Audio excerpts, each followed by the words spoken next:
Once upon a time, there was a poor couple who lived in a small village in Ijebu, western Nigeria. They had two children, John and Tosin. John was 12 years old, and Tosin was 10 years old. Their home was just one small room. The parents slept on an old mattress, and the children slept on mats on the floor. Life was hard for them. The father worked long hours as a laborer, and the mother sold vegetables at the market. Despite their hard work, they barely had enough money to feed their family. At night, the small family squeezed into their tiny room. The parents often whispered to each other and spent time together.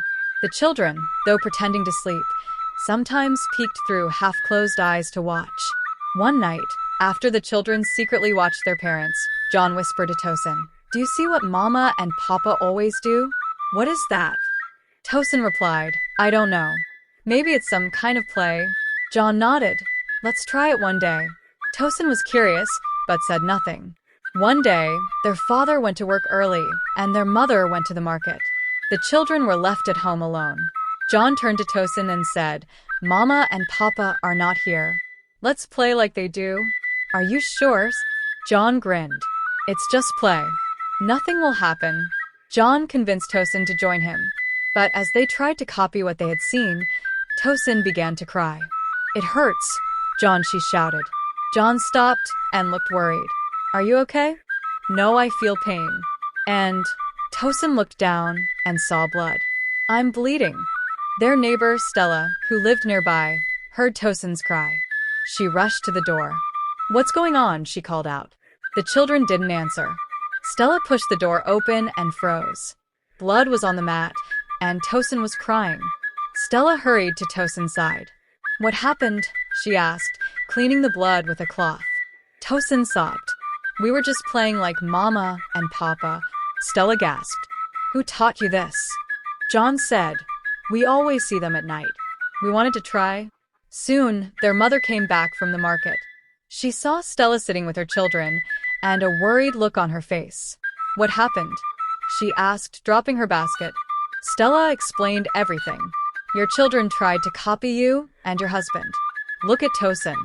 She's hurt."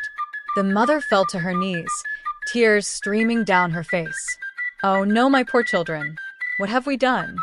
Stella put a hand on her shoulder. "It's not your fault. It's poverty. You all live in one room. The children see things they shouldn't." Stella looked at the mother kindly. "You need a better home. I will help you find one." The mother cried even more. "Thank you, Stella. May God bless you." With Stella's help, the family moved into a two-room house. The parents now had their privacy, and the children had their own space. The mother felt a little relief, but knew there was still much to do. One evening, the mother sat with John and Tosin. She held their hands and spoke gently. "My children," she began, "what you did was wrong. What Papa and I do is not a game. It is for adults who are married. Do you understand?" Tosin nodded slowly, "But we didn't know, Mama." "I know," the mother said. "That's why I must teach you. It's called sex. It's not something for children. It can hurt you if you're not ready."